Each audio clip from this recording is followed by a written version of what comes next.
Hi friends, welcome to my YouTube channel NCERT solutions. आज हम कक्षा 7 की पाठ्य पुस्तक बसंत भाग 1 के पाठ 4 मिठाई वाला कहानी के प्रश्नोत्तर तथा सारांश के बारे में जानेंगे। तो शुरू करते हैं आज की अपनी वीडियो। यह कहानी भगवती प्रसाद वाजपेयी, जिसमें कहानीकार ने एक पिता का बच्चों के प्रति प्रेम भाव को दर्शाया है। किस तरह से एक पिता अपने बच्चों को खोने के बाद अन्य बच्चों में उस खुशी की तलाश करता है।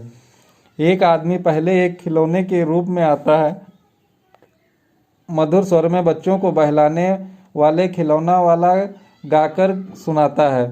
सभी बच्चे उसके खिलौनों पर रीझ कर अपनी तोतली आवाज में भाव पूछते हैं। नन्हे नन्हे बच्चों से पैसे लेकर उन्हें खिलौने देकर फिर वहां से गीत गाता हुआ चल पड़ता है। राम विजय बहादुर के बच्चे चुन्नू मुन्नू भी एक दिन खिलौने लेकर आए। उसकी माँ रोहिणी इतने सुंदर और सस्ते खिलौने देखकर सोचने लगी, वह इतने सस्ते खिलौने कैसे देकर गया। इसके 6 माह बाद नगर में किसी मधुर मुरली बजाकर बेचने वाले का समाचार शहर फैल गया। वह बहुत सस्ती मुरली बेचता था। रोहिणी उसकी आवाज़ सुनकर पहचान गई कि ये वही खिलौने वाला है। रोहिणी ने अपने पति के द्वारा इस मुरली वाले को बुलाया, अपने बच्चों के लिए मुरली खरीद ली। फिर इसे देख बच्चों को समूह खुश हो गया, उसके चारों तरफ इकट्ठा हो गए। मुरली वाले ने सभी बच्चों को देने के बाद उस बच्चे को भी मुफ्त में मुरली दे दी, जिसके पास पैसे भी नहीं थे। इसके 8 माह बाद सर्दियों में एक मिठाई बेचने वाला गीत गाता हुआ आया। रोहिणी को इसका स्वर भी कुछ सुना हुआ सा लगा। वह अपनी छत से तुरंत नीचे आई। उसने मिठाई वाले को बुलाया। रोहिणी के पूछने पर उसने बताया कि वह इससे पहले खिलौने और मुरली बेचने आया था। रोहिणी ने उससे पूछा, वह इतनी सस्ती चीज़ें क्यों बेचता है। मिठाई वाले ने बताया कि वह एक नगर का अमीर आदमी था, उसके 2 बच्चे और एक सुंदर पत्नी थी, लेकिन अब कुछ भी नहीं रहा। वह अपनी पुरानी बातें याद करके फूट फूट कर रोने लगा। उसने बताया वह इन्हीं बच्चों में अपने बच्चों की झलक देखने के लिए यह सामान बेचता फिरता है। वह रोहिणी के बच्चों चुन्नू मुन्नू को कागज की पुड़िया में मिठाई बिना पैसे लिए देकर गीत गाता चला गया। तो चलिए शुरू करते हैं इसके प्रश्नोत्तर का अभ्यास। मिठाई वाला अलग अलग चीज़ें क्यों बेचता था? वह महीने बाद क्यों आता था? बच्चे एक ही चीज़ से उकता ना जाएं, इसलिए वह बच्चों को पसंद आने वाली अलग अलग चीज़ें बदल बदल कर बेचता था। दूसरा, वह महीनों बाद इसलिए आता था क्योंकि वह अपने फायदे की चिंता नहीं करता था। अपना ही धन लगाने के कारण वस्तुओं के इंतजाम में उसे समय लग जाता था। बच्चों की उत्सुकता और अपने मन की संतुष्टि के लिए बच्चों की मनपसंद चीज़ें बेचा करता था। प्रश्न संख्या 2, मिठाई वाले में वे कौन से गुण थे जिनकी वजह से बच्चे बड़े भी उसकी ओर खींच चले आते थे।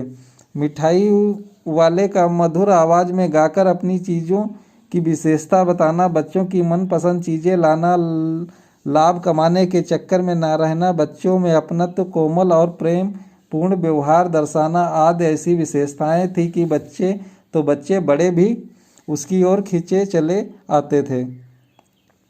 प्रश्न संख्या 3, विजय बाबू एक ग्राहक थे, मुरली वाला एक विक्रेता। दोनों अपने अपने पक्ष के समर्थन में क्या तर्क पेश करते हैं?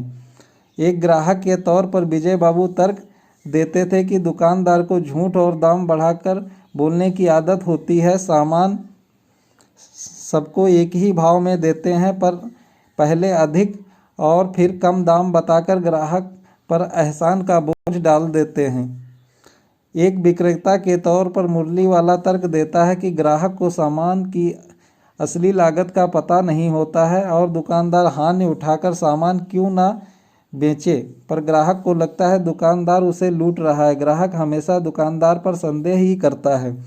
प्रश्न संख्या 4, खिलौने वाले के आने पर बच्चों की क्या प्रतिक्रिया होती थी? खिलौने वाले की मादक मधुर आवाज़ सुनकर बच्चे चंचल हो उठते और उसके स्नेहपूर्ण कंठ से फूटती हुई आवाज़ सुनकर निकट के मकानों में हलचल मच जाती थी।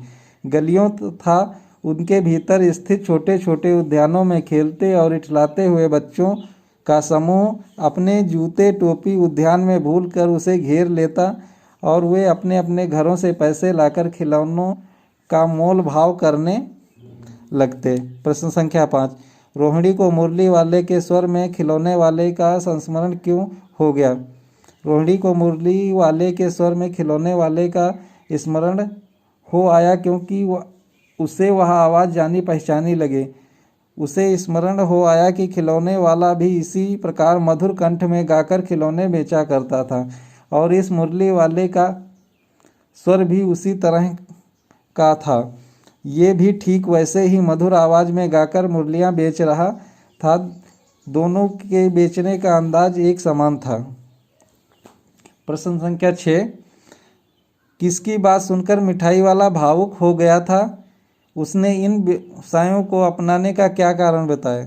उत्तर, मिठाई वाला रोहिणी की बात सुनकर भावुक हो गया था।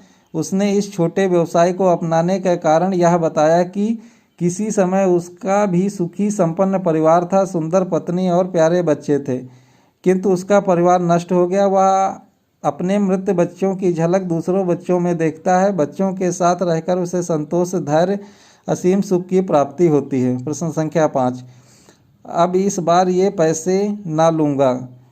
कहानी के अंत में मिठाई वाले ऐसे क्यों कहा? उत्तर, अब इस बार ये पैसे ना लूँगा। कहानी के अंत में मिठाई वाले ने ऐसा इसलिए कहा क्योंकि पहली बार किसी ने उसके प्रति इतनी आत्मीयता दिखाई और उसके दुख और पीड़ा को समझने का प्रयास किया। उसे रोहिणी के बच्चे चुन्नू मुन्नू में अपने बच्चों की छवि नजर आई। प्रश्न संख्या 8, इस कहानी में रोहिणी चिक के पीछे से बात करती है। क्या आज भी औरतें चिक के पीछे से बात करती हैं? यदि करती हैं तो क्यों?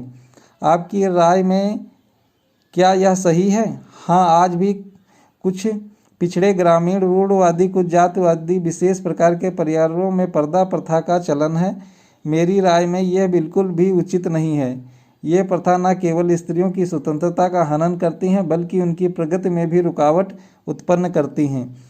साथ ही इस प्रकार की प्रथाएं हमारे देश की छवि को भी विश्व पटल पर धूमिल करती हैं। प्रश्न संख्या 9, हाट, मेले, शादी आदि आयोजन में कौन कौन सी चीज़ें आपको सबसे ज़्यादा आकर्षित करती हैं? उनको सजाने बनाने में किसका हाथ होगा? उन चेहरों के बारे में लिखिए। हाट मेल की सभी चीज़ें मन को आकर्षित करती हैं, जैसे खाने पीने की चटपटी चीज़ें, चाट, पकौड़ी, दही भल्ले, गोलगप्पे, नमकीन, सेव पपड़ी, नमक पारे और मिठाइयाँ, जलेबी, मालपुए, आइसक्रीम, बर्फ़ के गोले, खिलौने, रंग बिरंगे गुब्बारे, झूले और तमाशाई जादू आदि। इन हाट मॉल को सजाने में कारीगरों, मजदूरों और उनके घर की महिलाओं, बच्चों का समान रूप से हाथ होता है।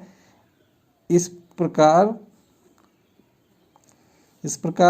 के चेहरों के पीछे उनकी मेहनत, थकान, कार्यकुशलता, कारीगरी, व्यवस्था तथा कुछ आर्थिक लाभ पाने की छिपी इच्छा रहती है।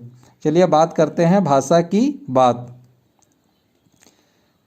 प्रश्न संख्या 10, मिठाई वाला, बोलने वाली गुड़िया, ऊपर वाला का प्रयोग किया गया है। अब बताइए कि वाला से पहले आने वाला शब्द, संज्ञा, सर्वनाम, विशेषण आदि में से क्या है? उत्तर का मिठाई वाला, वाला से पहले आने वाला शब्द संज्ञा है। ऊपर लिखे वाक्यांश में उनका क्या प्रयोग है? ऊपर वाले वाक्यांश में उनका प्रयोग किसी व्यक्ति और वस्तु के लिए हुआ है। प्रश्न संख्या 11, वे भी जान पड़ता है पार्क खेलने निकल गया। सेकंड, क्यों भाई किस तरह देते हो मुरली? थर्ड, दादी चुन्नू मुन्नू के लिए मिठाई लेनी है, जरा कमरे में चलकर ठहराओ। भाषा के ये प्रयोग आजकल पढ़ने सुनने में नहीं आते। आप ये बातें कैसे कहेंगे? उत्तर, हम ये बातें इस प्रकार कहेंगे, प्रतीत होता है कि वे पार्क में खेलने निकल गए हैं। सेकंड, क्यों भाई मुरली किस भाव में बेचते हो? थर्ड, दादी चुन्नू मुन्नू की मिठाई लेनी है, जरा कमरे में चलकर मोल भाव तो कीजिए। प्यारे दोस्तों, इस वीडियो को अपने दोस्तों तथा अपनी कक्षा के सहपाठियों के साथ ज़्यादा से ज़्यादा मात्रा में शेयर करें तथा हमारे चैनल NCERT सॉल्यूशंस को भी सब्सक्राइब करना ना भूलें। तो पास वाले बेल आइकॉन को भी प्रेस कर दें, जिससे आप सभी को लेटेस्ट नोटिफिकेशन प्राप्त होता रहे। नमस्कार दोस्तों।